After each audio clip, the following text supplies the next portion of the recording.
Chapter 1187 के spoilers आ चुके हैं और बिलीव करो ओडा ने इस बार फैंस को बिल्कुल भी सांस लेने तक का मौका नहीं दिया है। इमू ने लूफी और लूकी दोनों पर अटैक कर दिया। सांजी के कॉन्करर साकी का सबसे बड़ा हिंट भी मिल गया है और चैप्टर का एंडिंग शायद फाइनल सागा का सबसे आइकॉनिक पैनल बनने वाला है। इससे चलो बिना टाइम गवाए अपने स्पॉयलर्स को देखते हैं। तो अगर तुम चैप्टर 1186 के बाद हाइप थे तो ये चैप्टर हाइप को और भी नेक्स्ट लेवल पर ले जाने वाला है। इस चैप्टर का टाइटल है रिंग लीडर और ऑलमोस्ट हर पेज में कोई ना कोई बड़ा रिवील देखने को मिलने वाला है। तो सबसे पहले बात कर लेते हैं कवर पेज की। तो रीजू एक ब्लैक डक को प्रोटेक्ट करती हुई दिखाई देती है और इंटरेस्टिंग बात तो ये है कि उस डक का फीचर बिल्कुल सांजी जैसा है, जबकि बाकी डक्स विंडस्मोक फैमिली की तरह दिखते हैं। ये कवर शायद फिर से सांजी और उसके फैमिली कनेक्शन की तरफ एक सिंबॉलिक रेफरेंस हो सकता है। फिलहाल देखते हैं कि आगे क्या होगा। पर अब आते हैं अपने मेन स्टोरी पर। चैप्टर की शुरुआत होते ही इमू सीधा लूफी और लूकी पर डिमोनिक एनर्जी से अटैक करता है, लेकिन यहाँ एक और इंटरेस्टिंग डिटेल सामने आती है। लूकी अब भी एक स्पेशल आइस ब्लॉक में बंधा हुआ है और जब वो अपना हैमर उस आइस पर मारता है तो आइस टूटने के बजाय मेल्ट होने लगती है। लेकिन असली शॉक उसके बाद आता है।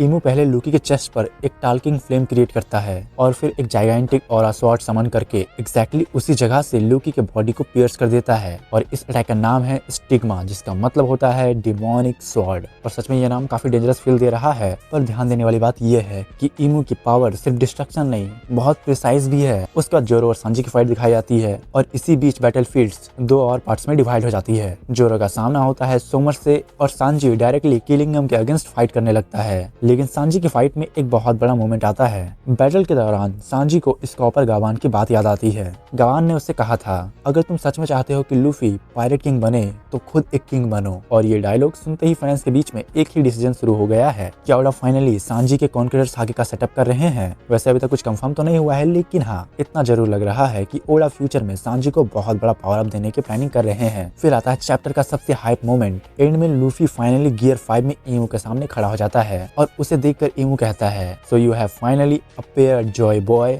लेकिन लूफी का जवाब और भी ज्यादा पावरफुल होता है। वो कहता है, मुझे किसी और नाम से मत बुलाओ, मेरा नाम लूफी है और मैं बनूंगा पायरेट किंग। जो कि सच में काफी क्रेजी था।